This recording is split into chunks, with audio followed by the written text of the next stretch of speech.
All right, it is 6 p.m. on Tuesday, October the 4th. This is Robert Stevenson. I'm going to call to order the Suffolk County Granville Regional School District School Committee regular meeting for this evening. Can I get a motion to open the meeting? So moved. Can I get a second? Second. Right. Ryan's not here. Right, can I get a show of hands to open the meeting? All right, Amy, let the record show the motion passes 6-0-0. All right. Let's get to it. Here, can I get everybody to stand, please, for the pledge of allegiance? Yeah. Yep. I pledge allegiance to the flag of the United States of America and to the republic for which it stands, one nation, under God, indivisible, with liberty and justice for all. All right, we have the minutes in your packet from our last meeting. Can I get a motion to accept the minutes? So moved. Second. Any questions on those minutes? Can I get a show of hands to accept the minutes? And let the record show the motion passes 6-0-0.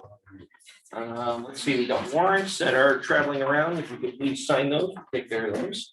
I need them. Correspondence, Superintendent Willard.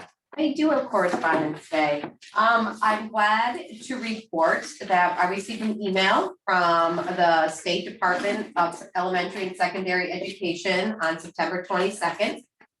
Each year, the Department of Elementary and Secondary Education and their local education agencies across the Commonwealth have made it their priority to increase educational access and equity for our most marginalized students, especially students with disabilities. This priority necessitates that we identify inequities in special education and respond to them. As part of this work, Mass DESE implements multiple initiatives. So the purpose of this email is to notify our district of its status across these initiatives and the indicators for the 2022-2023 school year. It's recommended that all district staff carefully read all the information in this email. If it is flagged or identified, there will be required actions for the LEA. So I'm proud to say that indicator 4A, indicator 4B, indicator 9, and indicator 10, we were not flagged. And for significantly disproportionality, we were not identified or at risk.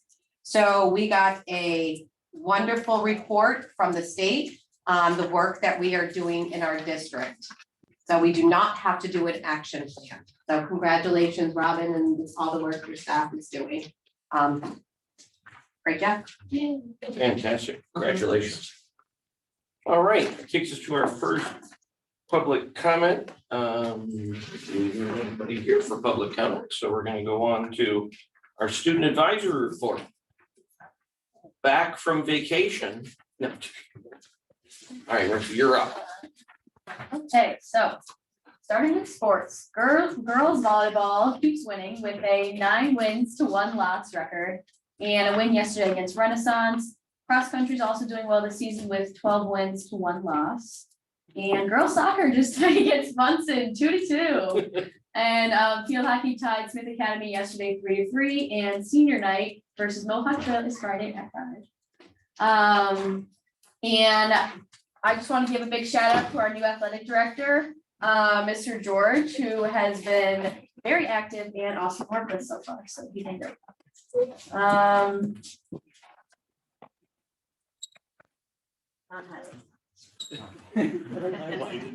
Hi, folks. Class officer elections and student council elections have just concluded. May not have won the vice president election, but I got into the student council. So we hope that our new student leaders will work hard to make our school a better place to learn. I sure hope they do. As mentioned at the last meeting, students are looking to plan a spirit week, and homecoming for freshmen and sophomores is coming up soon. And I was elected president for the 3rd year. Congratulations. Must be doing a good job. And at the last meeting, it was mentioned that the seniors painted their parking spots, and the PowerPoint that didn't open, I do have. So I will. So let's see.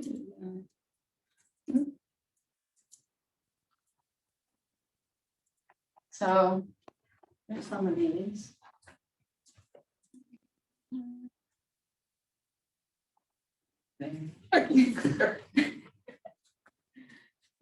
That's cute.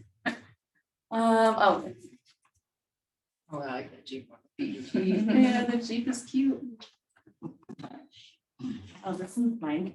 Oh, there we go. What is it? Life is good. It's simple and sweet. So how many parking spots in total did we do? 30 38? 30 30. students came out Okay. and it's actually, and then, somebody from the town has a drone and they went over and took pictures of everything. Very Oh, cool. That was super cool. And yeah, this is just a little parking lot. That's awesome. So is that less than last year or more than last year? I think it's a little less. Okay. But yeah, it's over. Very good. You have a smaller class. Yeah. And then another largely uneventful 2 weeks, which we can't complain about. And we're happy to have another couple weeks of education under our belts. So, yeah. It's a fancy way of saying we're 2 weeks closer to summer vacation. Not summer vacation, it's 2 weeks closer. How many days we got left before you're done? Oh, gosh. You don't have it counted down? I don't. Oh, It's in my calendar. all right. I thought you'd have a great big countdown. I'll send you an app. Yeah, Steve's got an app. He may not need it much longer. He'll give it to you. He'll just roll us over. All right, so we have some educational presentations this evening. Mr. Trammell, you guys are up first on the calendar revision. Okay. Where do you want? Do you want to I don't sit right mind. here? You want- It doesn't matter. You can sit here. come right into the table here. We'll sit right here. Well, you should stand, Joe. Paul's, well, we used to have the. Yeah, I know. What happened to our podium got kind of taken away. Okay, so I appreciate you entertaining this proposal. Really the reason behind making this proposal is the number of testing dates that we have at the regional school, whether it's the MCAS testing, which there's about 10 of those dates starting in March. And that's not including the November retest, the February retest that we have for kids that aren't successful their first time. But when we get into the spring testing of 7th, 8th, 10th graders for ELA, math and science for our 8th graders, and then physics for our 9th graders in June, it adds up to about 10 testing, 12 testing dates for our MCAS testing. Coupled with the 10 to 12 to 14 days for the AP testing. We throw some iReady testing on there as well. And yes, in our world language, some proficiency testing there as well. We are getting close to that second semester, looking at really a calendar of just testing dates. Since becoming a 7th through 12 school, we have traditionally tested the 7th and 8th grade students together for the 3 separate tests, and then the 10th graders for their English and math, and then the 9th graders for their 9th grade, or for their science, excuse me. So that's where the 12 days comes into play. You then add on, not all students are present for the scheduled testing dates, so you have some makeup tests that come into play as well. So you're adding a few more days there as well.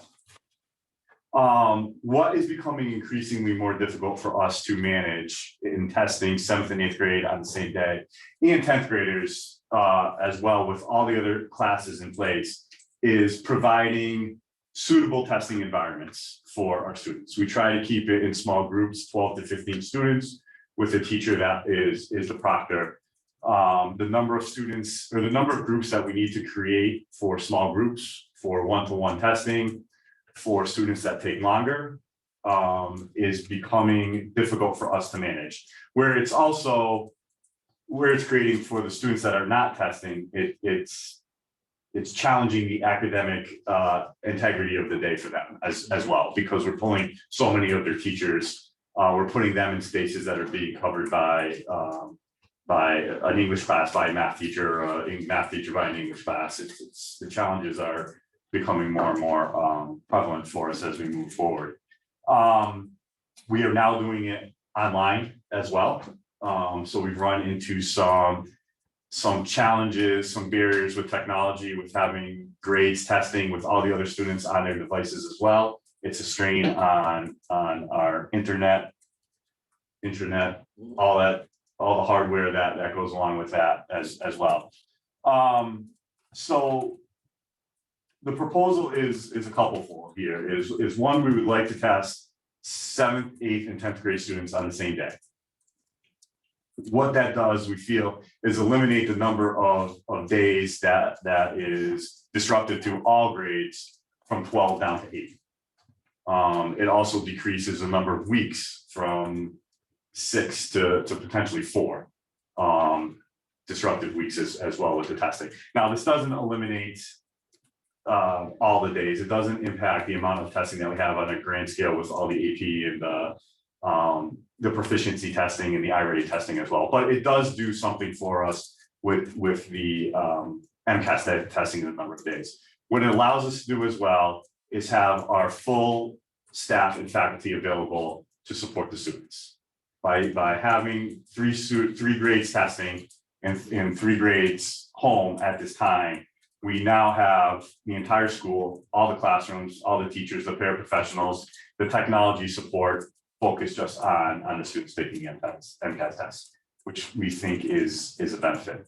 The delayed start is something, by having the grades 9, 11, and 12 come in at 10:30, that is about the time that 90 to 93% of our students will complete the MCAS test. Most of the students take around 2 hours. A few will go, about a classroom goes into lunch, the lunch time. And then usually by the conclusion of lunch, we are down to a handful of kids. So with the other 3 grades coming in at 10:30, we feel that we can start classes for everybody, 7 through 12 in a regular day, but still provide a adequate testing area for the students that are taking extended downtime. The resources available to us, the technology, so the strain on the technology now, we are focused on half the school with the technology that's being used, the strain on that as well. Am I missing any So the other factor, highlights? that has come up, especially post-COVID, we noticed, but with all the different testing dates, MCAS is our AP students in AP classes know when their AP test, but the MCAS test, the days are specific for 10th grade, though the state sets those dates. There's windows of time for 7th and 8th. That's how come we can do this on the same day. But for families, keeping track of all the MCAS dates, if you have students in different grade levels, we have 2 dates in March, at the end of March, and then when you come back from April vacation, your 8th grader, or there might be ELA this week for your 8th grader, and then the next week is math, and then the next.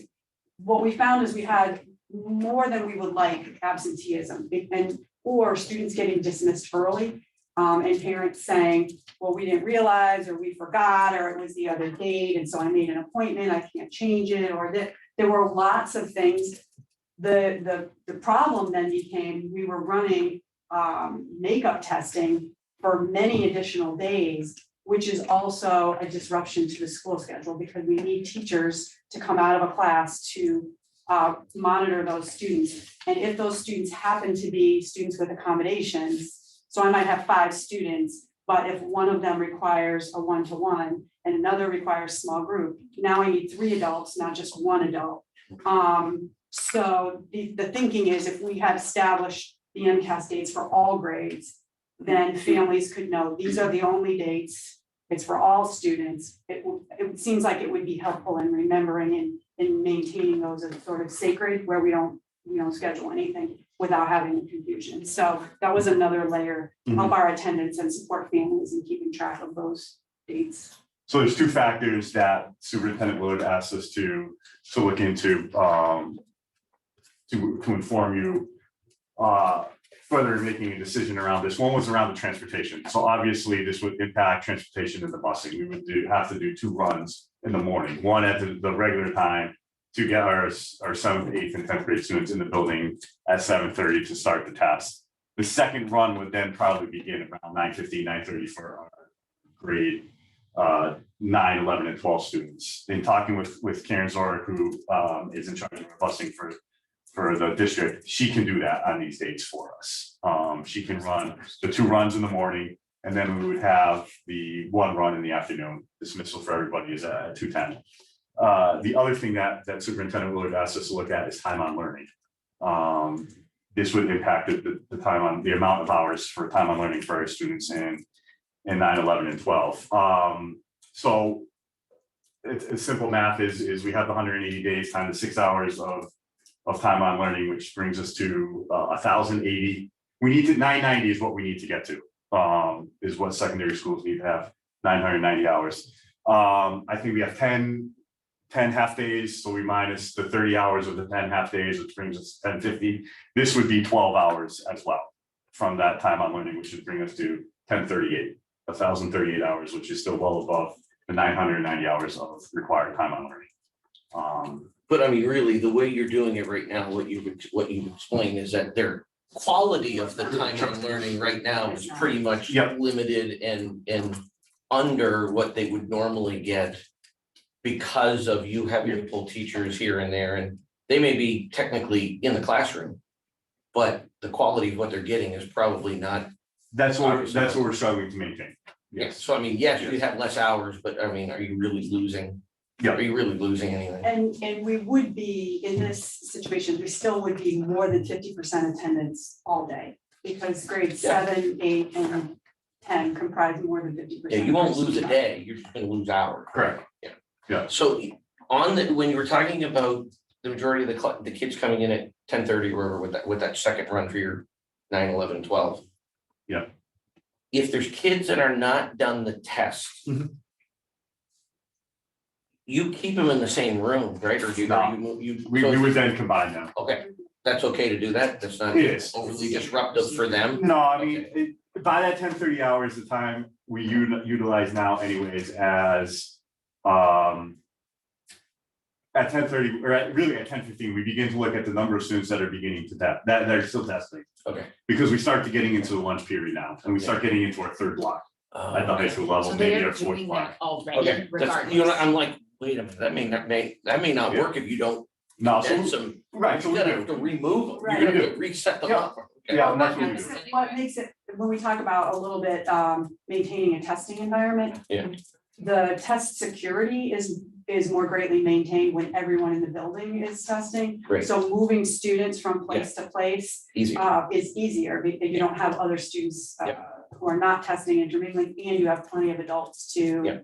to cover. no, that was just, Yeah, yeah, how's that gonna work if you don't move them around, because if you do, you're still gonna run into the same problem. Yeah. We can still move them. Okay, Now, am I correct that this is just for the English and math? Yes. For, Correct. okay, so on your science testing days, that's 8th grade as well as 9th grade? is So that 8th right? grade would have, it's just 8th grade when Yeah. 8th grade takes it, Okay. because that is in the May date, correct? 8th grade science is the May day, Okay. and then 9th Is the first week in June. is the first week in June. It could include 10th graders as well, who, if they're Who taking didn't pass biology. 9. But this year, the science is also going to be offered in February. So we actually have 2 science dates for high school. So the first week of February, we will offer physics and bio for anybody who took it in the first semester. And in June, Oh. this is the first year of that, so we may not have actually accounted for, if we align these dates, we actually might be adding Yeah, a date there, so that makes that this Kind of a actually wash. even- not completely washed, but well, if you More don't do it, it'll be important. worse. yeah. Yes. So this is the first year that science is gonna be offered twice. for physics, For So that, physics. and it's just 9th and 10th grade, right? Yes. yes. Yeah. Okay. And it would only be half the grade in February and the other half in Right. June. And then essentially. in the spring, that doesn't, the time window doesn't line up Correct. with the 8th grade Correct. science. Right, there's not that opportunity to do it. Got it. What's beneficial about this science is it occurs after graduation, so 12th grade is already Yes. done, not in the building, so we do actually have available staff and we have fewer students testing, so there are some things that make that. Well, just the 8th grade one is easy, right? Because they're all, I mean, you get into 9th, now you're dealing with. Yeah, if it was one, if one, Kids all, yeah. and you're Well, dealing with it's just a all over single the grade. place. Yeah, it's one grade thing. They're all doing it one day. Well, the middle school, if one grade level of middle school is testing. Yeah. The middle school has so much shared staff that we always need to do them as a unit. Because the way the schedule works with shared staff, one of the teams is a 7-8 team. I got you. So it doesn't always work to do something just for 7th Yeah. and not for 8th. So when the 8th does their MCAS, what's 7th doing? 7th, we usually build in, Because again, it's just a one class that's taking it, so Yeah. it's more manageable for us to handle just the 8th grade science doing it at one time. So we have chosen, not really chosen, we've looked at the March 28th and 29th is the assigned ELA grade 10 MCAS dates from the state. May 16 and 17 is the math MCAS dates for 10th graders. Those we can't move, but as Serena said earlier, those two sets of dates fall in the window of the middle school testing time for ELA and the middle school testing time for math.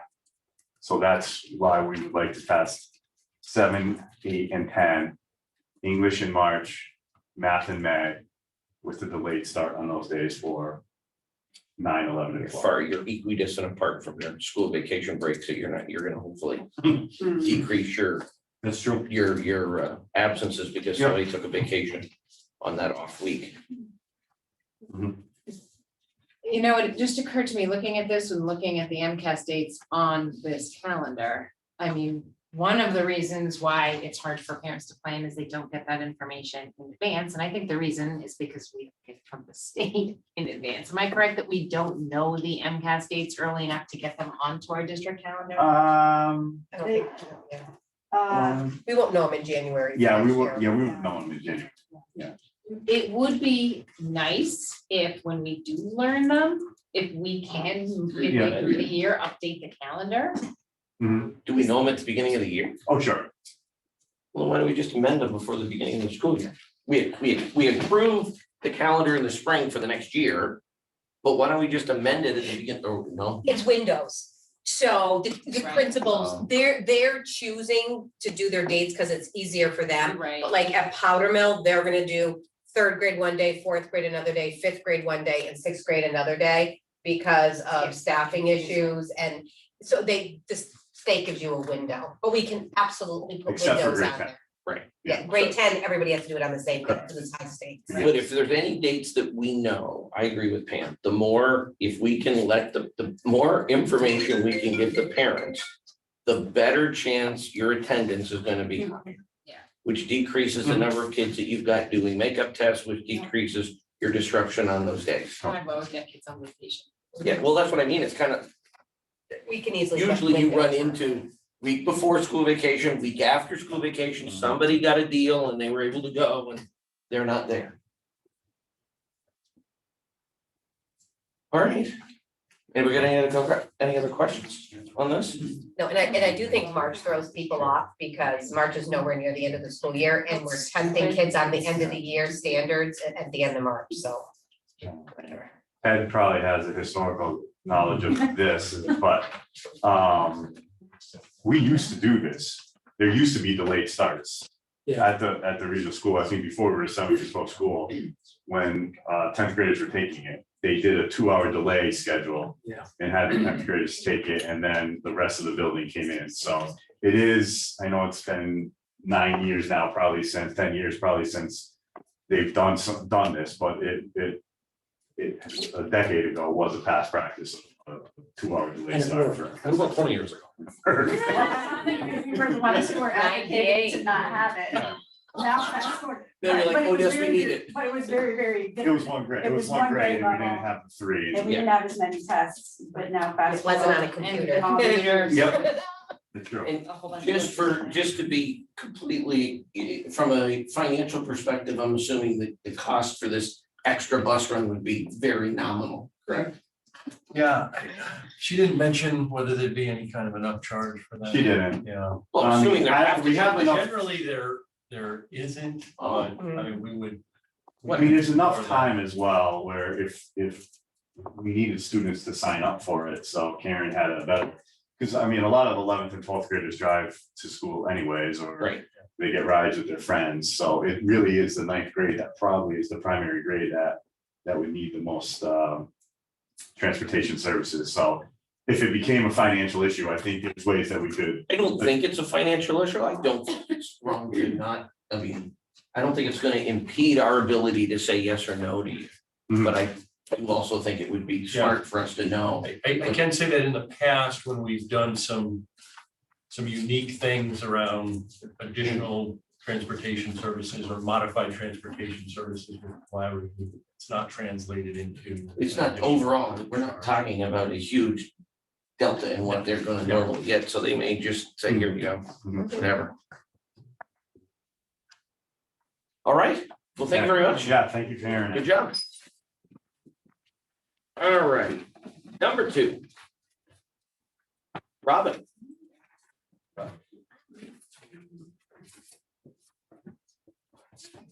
It's good to see you again. Good to see you. I guess so. As long as it's. So in, wasn't sure what you were doing. So I thought that it would be interesting tonight to just talk with you guys a little bit about the CPAC, which is the Special Education Parent Advisory Council, which for the last few years has really been pretty dormant. Noelle Summers had a couple of people that she worked with, but it's been pretty quiet. Part of that was COVID. So one of my goals for this year is to revitalize the CPAC. I was just starting with the fact that it's really, it is a mandate from the state that we have a CPAC. And you can skip to the next one. So there's that one, dormant.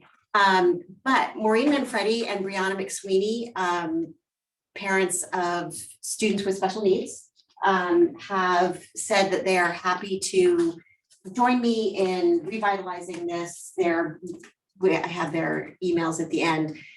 They're happy to have parents reach out. We would very much like to be a resource for parents, not necessarily parents with kids with special needs, but with any parent. And so we're getting started. This is our beginning. We did do a couple of events last year. Amy, could you move to the next slide? Where is this?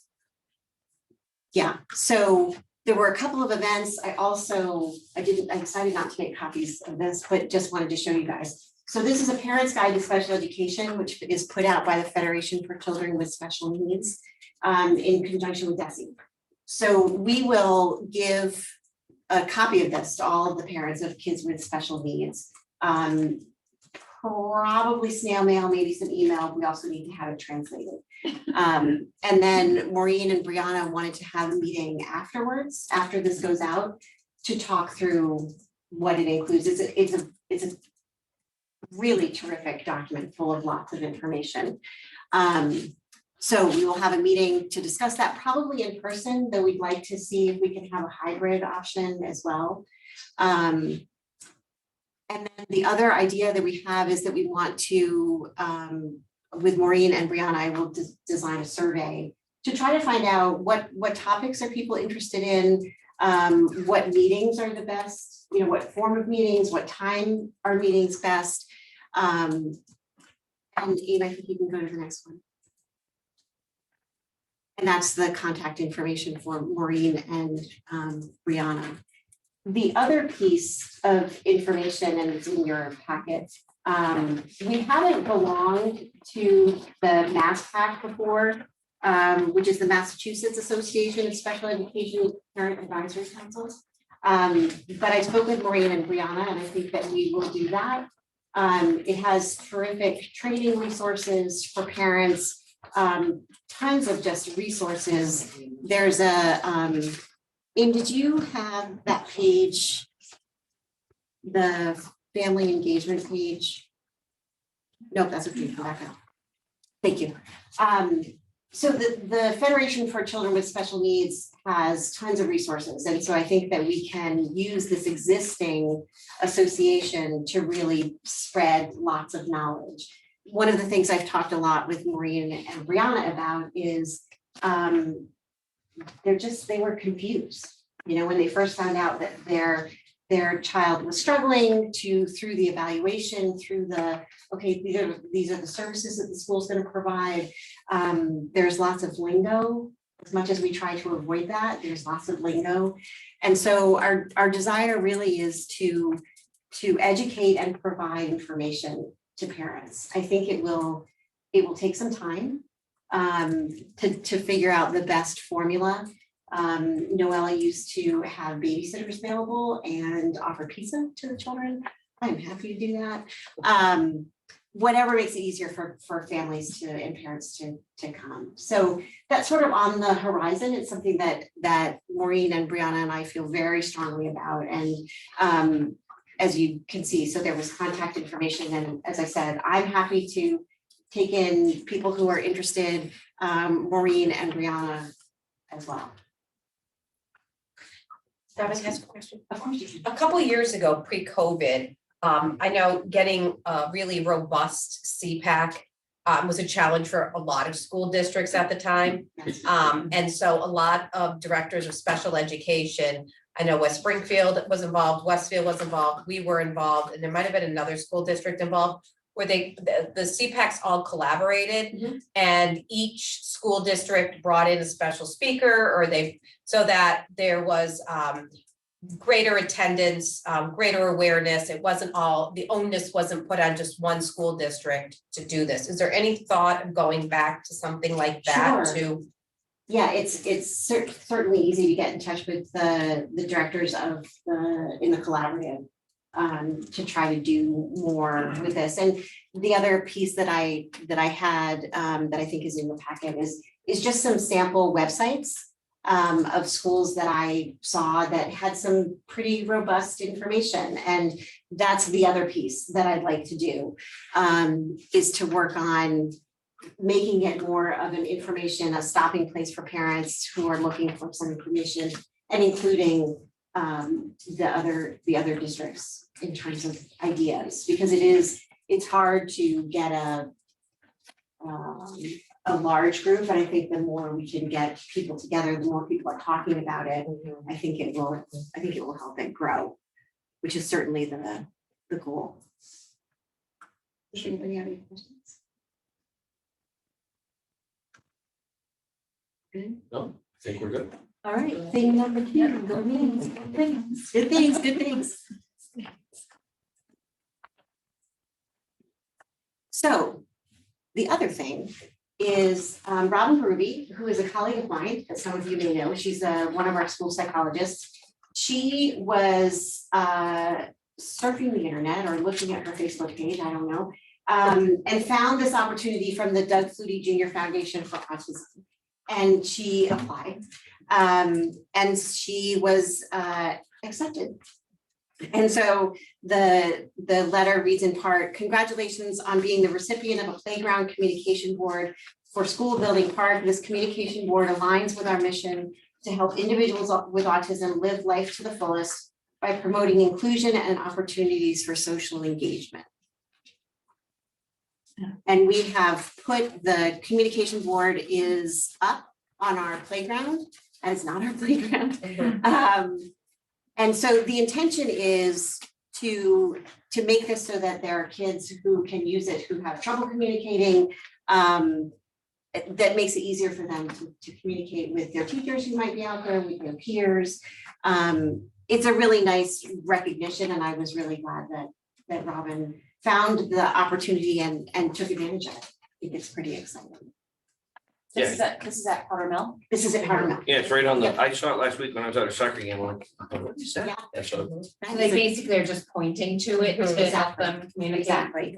It mimics some of our nonverbal children have iPads that we call talkers. So they have similar icons. So yes, exactly. They can just point and communicate what they want to do. Communication board that's like, that speech therapy would use with people.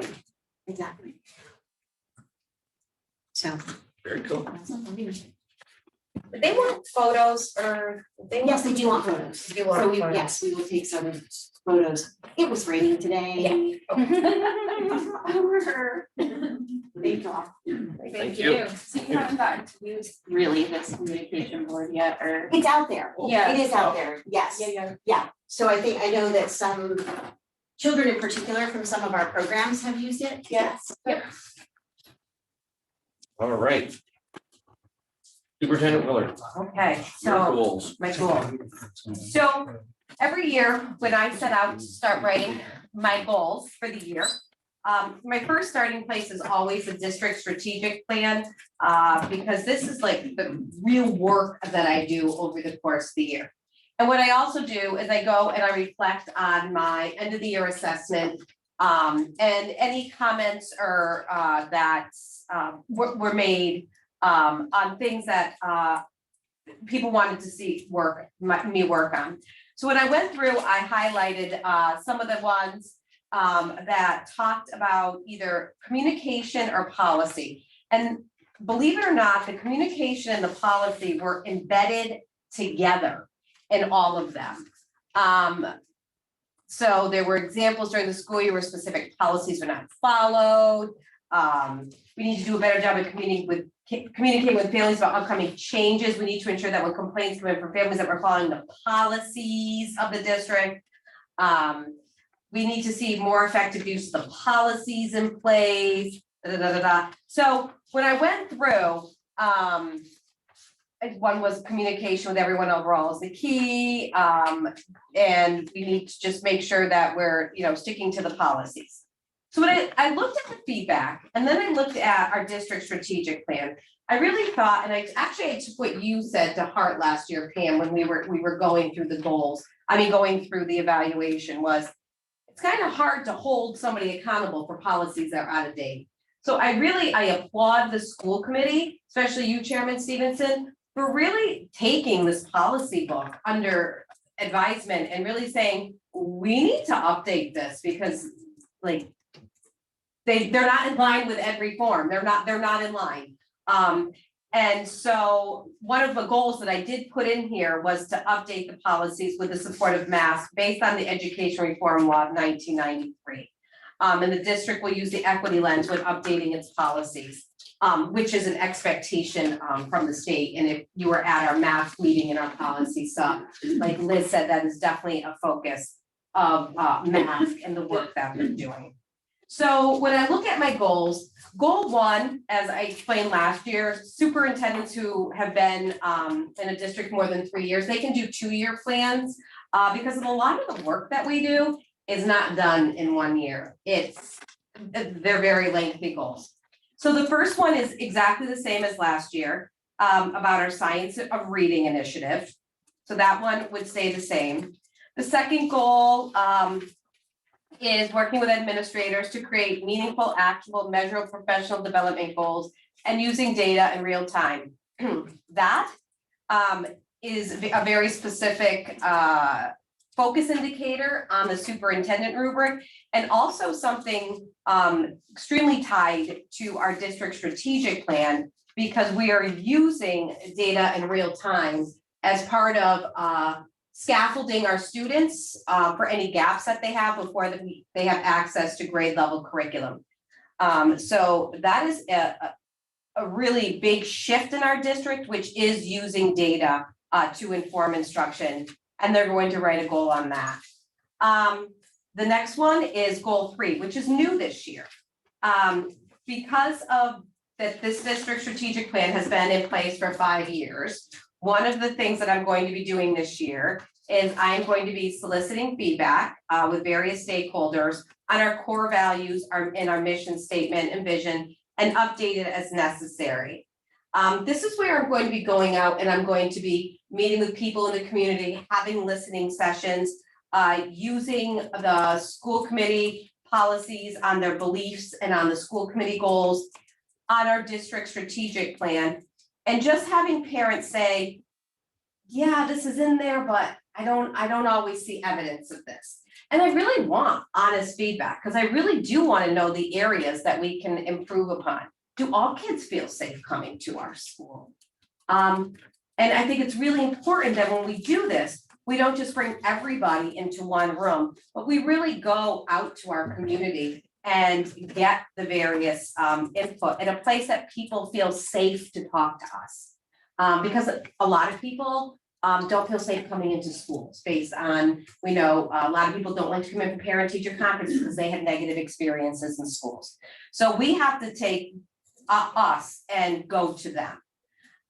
So that is a big initiative that we're taking on this year.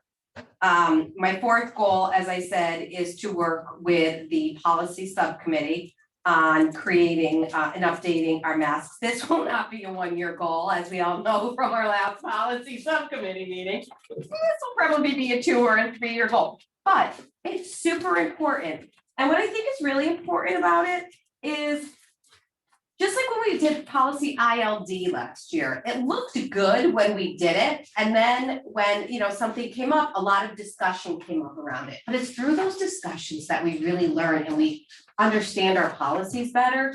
And so this is hard work. I've challenged our administrators to join us at this policy sub work because it is the expectation of our administrators that they are aware of any new changes that are happening. And I can't go step by step going through each one of these new policies and what their changes are. It is too overwhelming of a task. It would take our entire admin team to do that. So I really want them to be present in this process as well, so that the ownership belongs to not just the policy sub, not just to me, but to the district, because these are the guiding principles that guide our district. And then my fifth goal is to create a safe school environment where all students, staff, and families have that sense of belonging. And by the end of the year, review and revise our plan for growth. This year, really, what we're doing is we looked at our vocal data last year from the MCAS test that was given, and we looked at questions that if we should have done better than the state, we did a little bit less. And if we should have been less than the state, we were a little bit higher. So these are definitely areas that our kids are telling us we need to be working on to create a sense of belonging. So there's not very many questions. I don't know, is there 12, 13 questions? 12 questions that we just want to get the kids feedback on, and that's going to be our baseline data for the year. And what we're really working on with our Rams Belong initiative this year is the intent versus the impact. And I know that sounds like such a simple thing, but a lot of times, like when somebody steps on your foot and they go, oh, well, I didn't mean it. I didn't mean it. But does your foot still hurt? Yeah. So we always say to the kids, okay, your intent was not to, step on his foot, but his foot still hurts. You need to say, I'm sorry. And because the impact was, you now have a hurt foot. So we're taking it from the simple level to sometimes saying things that are not necessarily, people don't think are unkind, but are unkind. And saying, well, maybe that's not what you meant, but that's how it made that person feel. And it's pretty profound, and it really teaches that compassion and that empathy that we really want to create with our students for when they go out into the real world, because you can't just go stepping on people's feet and not thinking that you have to say, I'm sorry when you're done. And it's bigger than that. But so we're really using the words this year, intent versus impact. And that's how we're framing conversations with our kids on creating that sense of belonging and creating the framework for kids to be able to have these conversations with each other. Because let's be real, adults can't be around kids all the time. We've got to create or give our students strategies to be able to have these conversations with themselves in a safe way and in a non-threatening way to the person who did it. Because I didn't mean to step on your toe, right? It's not, Probably. right? But the point of it is, even if I didn't, it still hurts. And it's about taking ownership. And that's one of the things that we talked about in our core values, is taking that responsibility. So this really goes back to our core values and cultivating that responsibility, integrity, doing what's right when no one's looking, and creating that compassion to be kind to others. So those are my goals for this year. They're pretty hefty. I usually only do 4 goals. But I really felt that there's a lot of work going on, and this is going to be the focus of my work this year. So I wanted to make everybody aware of that. Anybody have any questions for the superintendent on our goals? All right, Okay. fantastic. Lucas, hopefully you won't be limping tomorrow from the. I promise I won't step on your neck. You could also get me an ice pack. I would do that. What happened to you? Superintendent stuff on my foot. the entire meeting. She said she was sorry. Yeah. But it's still broken. Okay, so on to policies. So. What we are not gonna go through every one of these section A and section B policies here. What this is basically for the school committee members that are not part of the policy subcommittee. We are just notifying you that we have already started on policy section A. I think we made it to 4.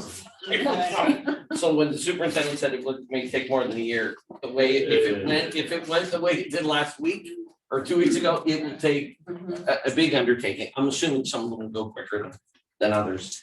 But so just so that from a reading perspective, we are now looking at section A and section B. So they've all been included for you to take a look at, so you can see what the current language is. This is going to be considered our first reading. What we'll do from a procedural perspective, once we're through section A and we make all the adjustments, we will then bring that back to the full committee at that point, where we will kind of highlight and go over all the changes that we've made. That will be the second reading, and then the following meeting will be our third reading. We'll vote on the changes, and then we'll have that section done. So we're gonna work our way through from A through J. Amy, is that it? A through K? There's L. So am I correct that right now, they don't have the mask version, right now, they only have our. all version. this No, is they have the whole merge. They have the whole- So they have Oh. our version and mask version. Okay, so they have Okay. the same thing that we got. Yeah. So what we're looking at is when we're going through this policy by policy, we have our version, the masked version, and then we're going to decide whether to Adopt or adapt. adopt, merge, just take the masked version. And then the next time you'll see this will be sort of our semi-final proposal, our final proposal to you guys to. There's gonna be a Q&A, so make sure you read it. Yeah. Pat will pull out one policy and ask you guys. But yeah, so we're gonna do that through every section. So right now we did section A and B. And then it'll be a little while before we send C to you. All right, any questions on that? No, but are you guys gonna need like replacements? on I don't know, we'll those? see. So far, so good. Might be- You may I eventually might be wear hanging out. from the tree in the back. All right, no other questions? All right, on to action items. Superintendent Williams, you're up. Move to approve the Southwick Regional School fundraisers for the 22-23 school year. Interact Club Walk to raise funds for breast cancer research. Cross-country team snack jacket and cross-country meet. Class of 2026 social for the 7th and 8th grade. Class of 2026 Halloween themed dance for 9th grade, and Reads Across America raise funds. Recommended. So moved. Second. Sorry. Brian, you're messing everybody up. All right, any questions on this? Can I get a show of hands to approve this motion? All right, Amy, let the record show the motion passes 6-0-0. I can? Yeah. Approve Superintendent Willard as a voting member of the preliminary screening subcommittee. Oh, wait, I have to read the one underlined, so this is why I didn't practice this. Okay, I'm sorry. Move to approve Superintendent Willard as a voting member of the preliminary screening subcommittee that will interview candidates for the Director of Finance and Operations position. So moved. Second. All right, so just so that everybody knows what this is, we've had a number of conversations between Superintendent Willard, myself, and Russell, trying to figure out and navigating how to correctly do this sort of search and replacement for Mr. Pretzel's position. At our first meeting that we had of the year, we basically, as a committee, decided that we have the subcommittee for finance, in addition to Mr. Jubb, sort of screen and go through and weed down the applicants and bring you back a group of finalists so that we are going to end up interviewing potentially at a special meeting on the 17th. All we're looking to do is we're gonna have our meeting tomorrow. And what this motion would be to include Superintendent Willard sort of in the group of, it will be either 3 or 4 of us, including her, that are gonna decide and determine whether any of these candidates that we interview tomorrow are gonna be moved forward to the full committee for public interviews. Hopefully, we've got 1 or 2 that we feel, it, from my perspective, doesn't make any sense to bring the full committee candidates that we know are not gonna be able to do their job, or we have an issue that they may or may not be able to do it. So we're gonna go through this first swath and bring you candidates for your consideration so that we can vote and potentially put out offers of employment to. But we're looking to add Superintendent Willard to that voting number. Okay, So how many are we looking to interview tomorrow? 4. And how many are we looking to whittle it down to after tomorrow? That we're gonna decide that tomorrow. Okay. Depends on what we hear and who comes in, and then we'll have a conversation and determine who we're gonna put through to the full committee. Does that make sense? Any other questions? All right, can I get a show of hands to approve the motion? Amy, let the record show the motion passes 6-0-0. All right, Superintendent Willard, do you have any reports for tonight? Not, but you can be expecting some over the next 3 meetings, we will be doing data reports and site strategic plans from 3 schools. MCAS results were released. I've met with Powder Mill. I'm meeting with Joe this upcoming week to review the regional schools MCAS results. But interesting, grades 3 through 6, there was a strong dip in ELA from 2019 to 2022 across the state, and a dip in math across the state from 2019 to 2022, 2019 being the last year we gave the normal MCAS. We had a brand new math initiative going, and I'm proud to say that our math scores in grades 3 through 6 went up. Not only did they not go down, they went up. So Aaron is going to do a little bit of a presentation. Our ELA scores did dip but in 3 of the 4 grades, they did not dip as low as the state. So it was still positive, and we're only in our first year of the science of reading being implemented, but we should see some increases in. So exciting news coming up with data in the district. I know it's not what everybody else loves. I happen to get really excited about the data, but it's what makes me get excited. It validates the hard work that we're doing and the hard work of the teachers, and it's why we're here.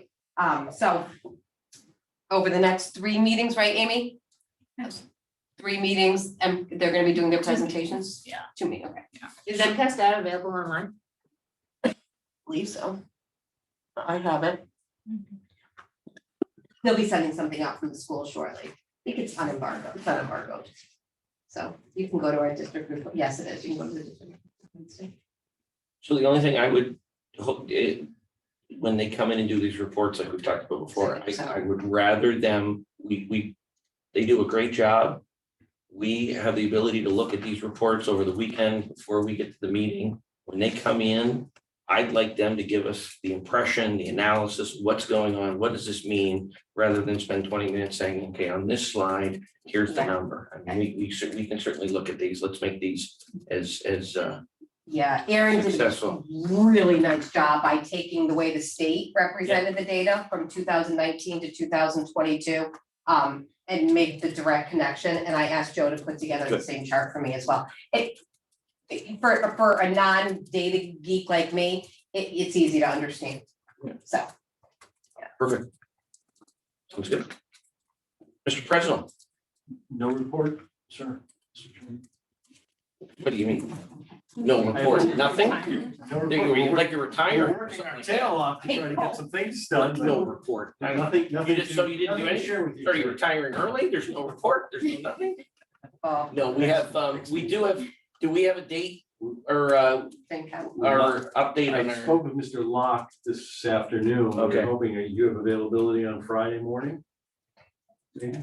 No? I do. I have something going on up the hill, but I can check right after our meeting and Okay. get with you. Super. All right, So no what report. time on Friday morning? What's that? What time on Friday morning? Well, it's gonna be I'll- depending on I'll let Mr. you know. Stevenson. I've got some time. All right. On to our subcommittees. Anything on negotiations? We have a meeting coming up. This week. Next week. So I'm assuming that there's no the teachers are not working. a current contract. It's just the It's a carryover. rollover from last year. That happens from time to time, so. Mhm. Finance. We just kind of talked about it. LPVAC, Yes. Erica, we got anything?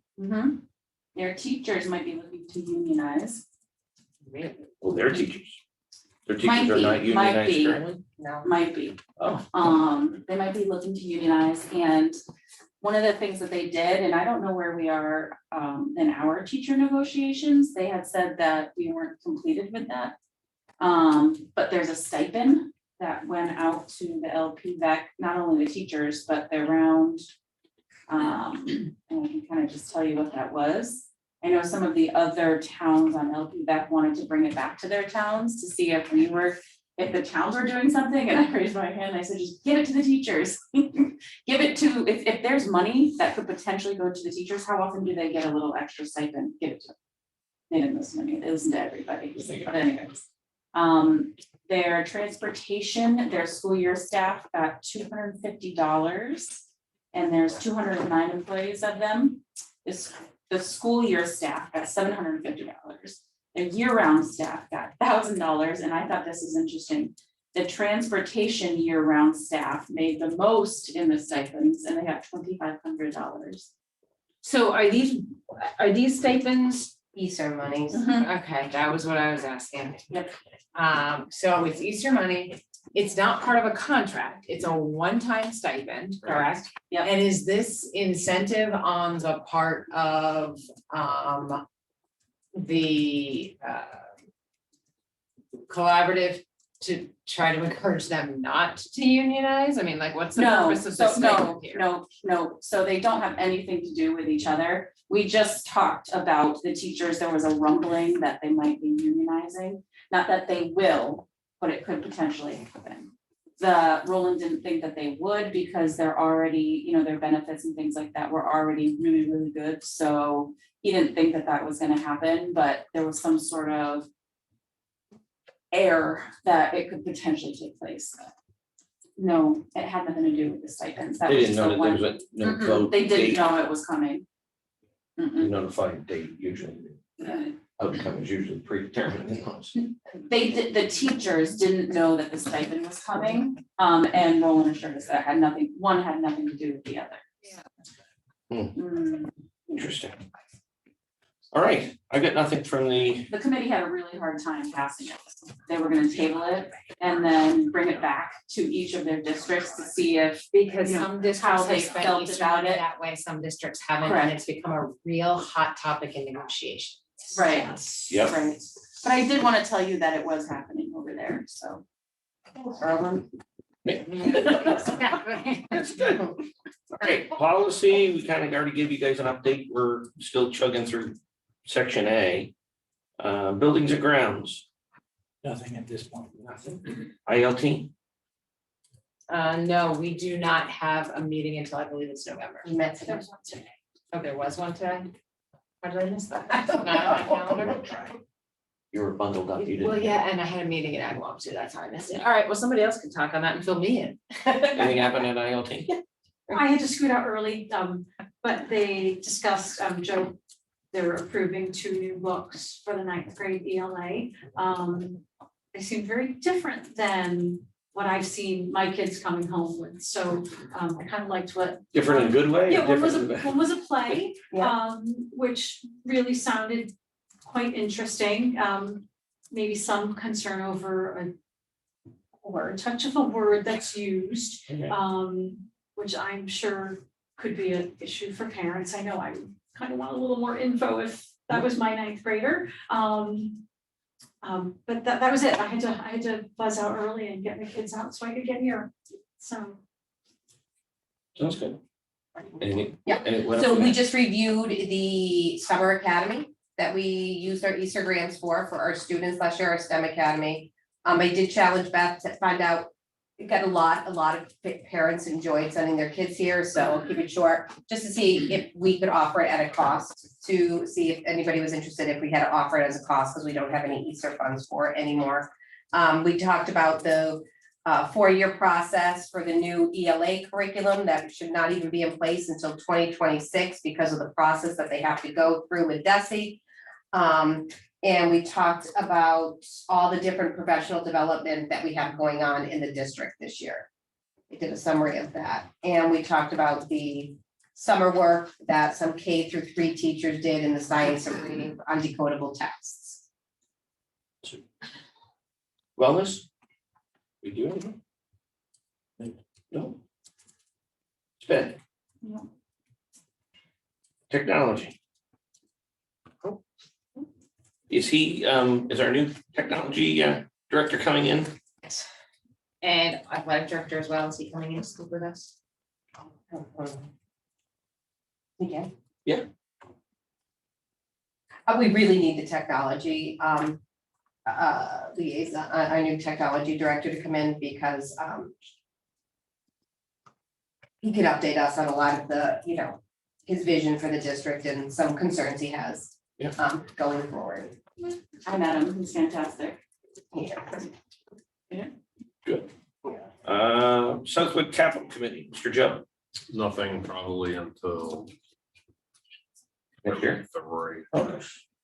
Master plan there. Yeah, master plan, so I actually have an update. It's gone quite well. I'm just gonna read from John Goddard. He's the town planner and he does all of our kind of follow-up in writing after our meeting. So I'm just gonna read a snippet from John. It says, good afternoon, all. On behalf of the Southwick Master Plan Advisory Committee, MPAC, let me say thank you for having participated in the Southwick 2040 Master Plan Survey this summer. We had a great response with 900 residents and business owners taking the time to provide their input and share their thoughts. So the results will be posted on the Impact website, which is the southwick2040.com website. If you're not aware of that, it's pretty cool to go on and see what people have. Well, you're there, like visions for the future of Southwick. I think it's pretty cool. Like I really like that committee. So MPAC wants to continue hearing more from Southwick residents and business owners. And we will hold community visioning sessions in person at the town hall and online using Zoom. So basically, if you want to know what a community vision session is, these meetings are an opportunity for Southwick residents and business owners to participate in the master plan process, provide additional critical feedback to formulate a long-term vision for the town. So that feedback will influence the plan's goals and implementations strategies that ultimately make the vision a reality. So if you haven't been on the website, those listening at home,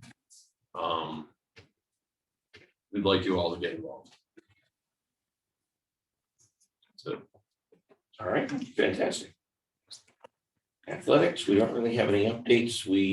I came last time I met, I think I mentioned I met again with Mr. Turmel and Mr. George, but things seem to be going very, very well so far. Feedback that I'm getting, and certainly Marissa's indicating the same thing, that Mr. George's arrival has been very well received, and everybody seems to be moving in the right direction. Scoreboard working. Yeah, the scoreboard's working for soccer, so that was a big plus. Responsive to parent emails. There we go. He's great too. Oh, the one thing I did talk with him, we are going to be trying to organize a time for Mr. George to go over to the rec center to meet with the the executive board over there and I know soccer committee has certainly requested sort of touch base with them. We're trying to increase that sort of collaboration between the rec center and the high school. So he's all for that. So more to come on that. All right. We have nobody else other than us here. So public comment number 2 is going to go by pretty quick. Anybody for old business? Anybody for new business? I just really wanted to see the parking spot. Got it. You got it. Hated parking spaces. I was up there today. with that- Were you? They look good because like the course runs. Yeah, I don't dare pull in that parking lot during the morning time though. Yeah. You gotta have bumpers on. You gotta have the rubber bump. You gotta get the, what do they call the pool noodles on the front of your car, just to be safe. I will entertain a motion to adjourn. So moved. Second. Can I get a show of hands to approve it? Amy, let the record show, motion passes 6-0-0. Good evening, everybody. Thank you for your time. For educational clarification.